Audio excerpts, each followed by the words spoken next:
こんにちは。ちょっとね、今日は数日前に私大好きな人のお話を聞く機会があって、2時間ぐらい。彼がいろんな話をしてくれたんだけど、彼が大学を卒業してで夢を探していた頃、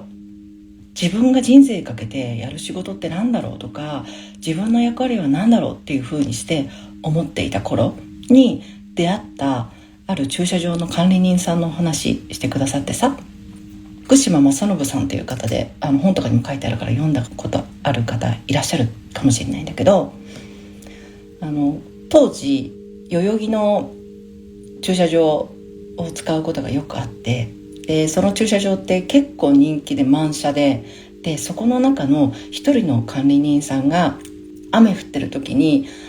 急に雨降ってきたな、傘持ってないなと思って急いで出ようとすると、福島さん福島さんって言って声かけて、傘持ってないでしょ、これ傘持ってきなよって自分の傘貸してくれてさ、でも今日ちょっと帰り遅くなるからいらっしゃる間に帰れないから大丈夫ですって言ったら、僕いいからって言って傘を貸してくれたりとかさ、荷物持って運んで駐車場まで行くともうすっ飛んできて、一緒に持つよって言って半分持ってくれたりとか、管理員っていう仕事の枠組みなんだけど、なんか目が合うと挨拶してくれるし声かけてくれたりって、そういう人だったんだって。でその管理人さん以外の方が担当の日もあってさ、でもそういう日はその別の管理人さんは普通に本当忙しくない時は管理人室に入って漫画を読んでたりとかさ、こう囲碁を指してたりとか将棋を指してたりとかってしてたんだって。でその福島さんっていうね、その方はこの管理人さん損してるなって、お給料は一緒なのにこんな風にただ働きしてもったいないなって思ってたんだって。でさらにその管理人さんは結構満車の時が多くって、その駐車場が満車になると、普通他の管理人さんは満車になるともう仕事がないからさ、管理人室に入ってそれこそ漫画読んだりってしてるんだけど、その人は満車になると管理人室から飛び出していって、その駐車場の前に立って入ろうとしてる人たちに、すいません今日満車です、またお越しくださいって言って頭下げてるんだって。でその姿を見て、ますますそんなところに立ったらさ、なんだよって文句言われたりすることもあるのよ。だからなんでそんなわざわざタッチに行って文句言われなきゃいけないところに行くんだろうって、おじさんちょっと馬鹿正直だなって思ってたんだって。でもある日僕この仕事辞めることになったんですって、その管理人さんがおっしゃってさ、でそうなんですかって、やっぱりすごく親しくしてくださったから寂しくって、なんでですかって言ったら、妻がちょっと肺が患っていて、もう少し空気のいい場所にね、都内じゃなくて空気のいい場所に引っ越そうかなってなったんですって、ありがとうございました、この日で退職しますっていう風にしておっしゃって、でその福島さんは管理人さんが大好きだったから、その退職の日に菓子折りをね持って行きたくて、デパ地下で2000円の菓子折りを買って、その退職の日駐車場に行ったんだって。でその時見た光景が忘れられないって、今でも。なんか駐車場が人だかりで、なんかの撮影やってんのかなって一瞬思ったんだけど、その人だかりの中央におじさんがいて、みんなからお花とかお菓子を受け取ってて感謝されていて、で管理人さんがいつも過ごしていた管理人室が窓が見えないぐらいお土産でうず高く積み上げられていて、なんか自分は衝撃だったんだって。それがこの管理人さんは仕事を通して愛を伝えていたんだ、仕事を通して相手を笑顔にしていたんだって。で自分はずっとどの仕事をしたら幸せになれるだろう、どの仕事をしたら満足するだろうって思ってた。ある意味仕事に依存してたって。でも僕は彼を見て気づいたって。全ての仕事は天職になる。どこで働くか何をするか以上にどんな生き方をするかだって。なんかね、ほんとね、この駐車場のおじさんって結構福島さんにとっては大きな存在で、何度も何度もこのお話をしてくださるんだけど、その度になんかこう心新たに聞くというかさ、ででも例えばそうやって駐車場のおじさんがその場所で立って頭下げてってやってるようにさ、努力してでもうまくいかないこととかさ、人を笑顔にできなかったこととかさ、役に立てなかったこととかってある。で、昔はね、そういう失敗があるから自分はうまくいかないんだって思ってたって。でもある人から失敗の定義って何だと思うって言われて、いやどんなに努力しても目的を達成できないことじゃないですかって言ったら、いやそれは違うよって、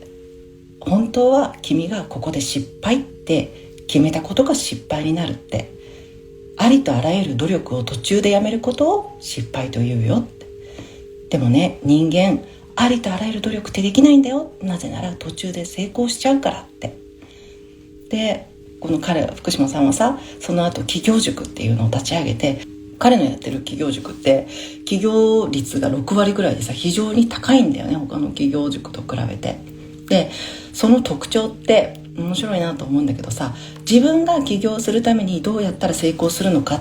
ていうことを考えるのはもう普段やっているから、この場ではやめよう。自分以外のここに来た人を成功させるために自分は何が応援できるかというのを書いてメモにして渡そうってやってるの。だか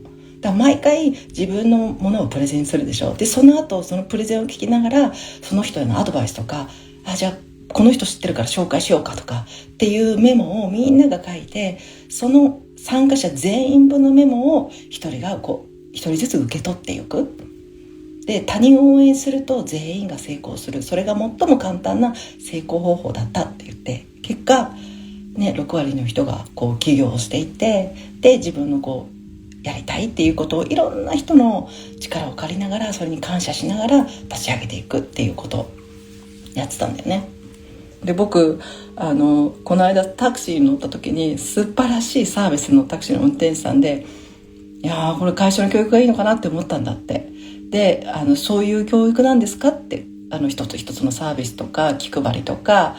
提案とかっていうのは素晴らしいから、そういうふうに言おうっていうマニュアルがあるんですかって聞いたらって、いやいやいやいやってそのタクシーの運転手さんが笑って、私がこのタクシーの会社を、自分の入ってるタクシーの会社を世界一にするためにやってるんですよっつって、私が就職した以上世界一にしたいんですっておっしゃったんですって。でそれを聞いて福島さんがすごい痺れて、思い通りにいかないこととか、そのタクシーの会社の中での圧力だとか、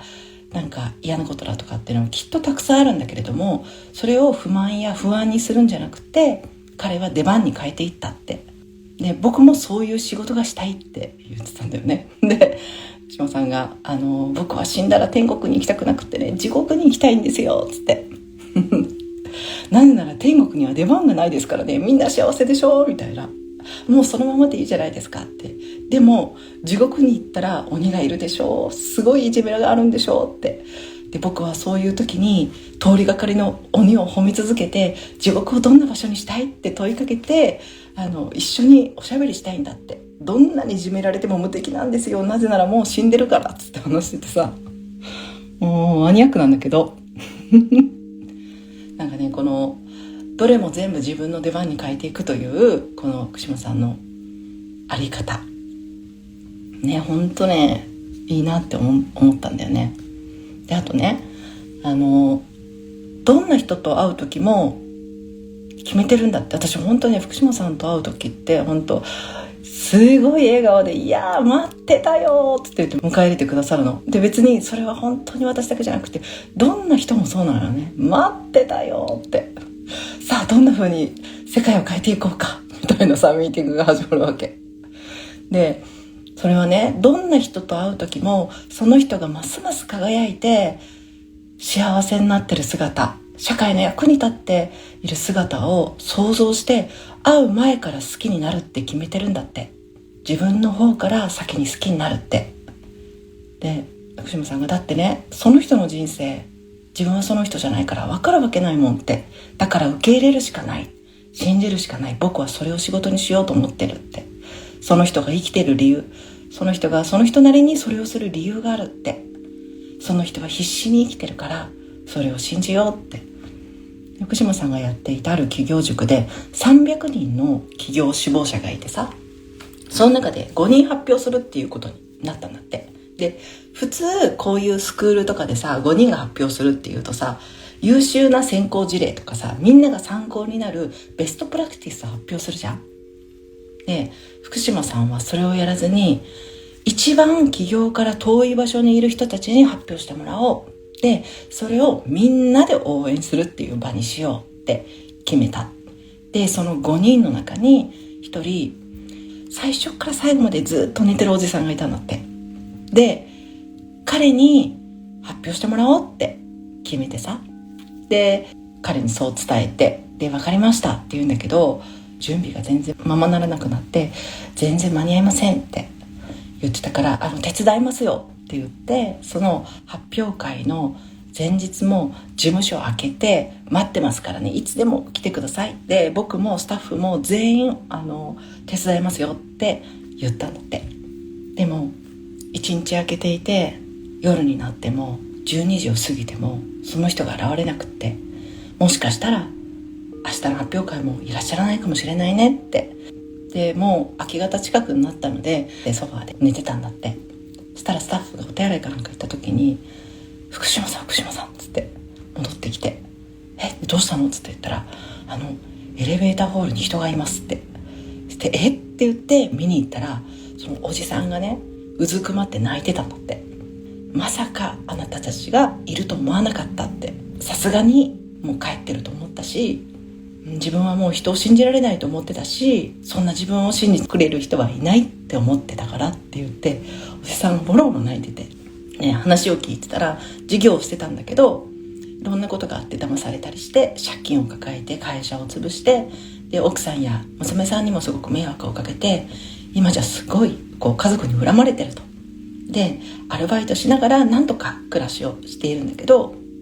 でも何かやっぱり挑戦したい。でもやっぱりもう眠気に勝てなくって毎回寝ちゃって、自分の計画とか立てられなくって、頭も働かなくって、本当に情けなかったって言って話してたんだって。で、今から書きましょうよ。今から綺麗なプランじゃなくてもいいから、自分はこういうことやりたいっていう夢でいいから書きましょうよって、みんなで発表しましょうよって言って、スタッフが手伝って、で、もう本当当日の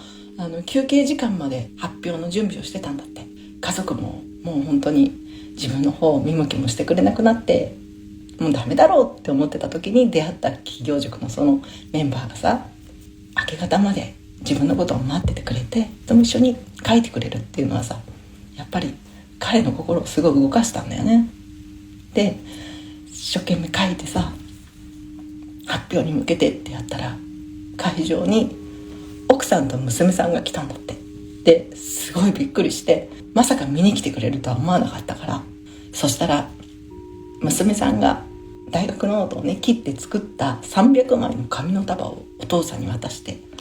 お父さん今日発表するんでしょって。でもお父さん名刺もないでしょって。だから昨日お母さんと作ったよって。手作りの名刺なんだって。連絡先と名前と書いてあって。でね、頑張ってねって渡してくれて。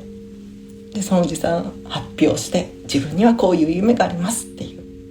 みんなが自分はこういうことができるよ、こういうことが手伝えるよっていう風にしてさ、わーっとそのおじさんの周り囲んで、300枚の名刺があっという間になくなって、なんか僕はここから頑張るって、どんな仕事をしていても、もちろんその仕事という形じゃなくて、主婦という立場であっても、学生という立場であっても、人を信じるということを天職にする、世界を信じるということを天職にするって誰でもできることだなと思うんだよね。で、人を信じると世界を信じるとどうなるかって、自分の中の奥底にある愛が溢れ出す。ノンリミットでそれを伝えられるようになる。で、それ以上幸せなことってないしさ、それ以上命の欲求に素直に従っていることってないと思うんだよね。なんかね、とてもそのやっぱりこの感覚というかな、何をするか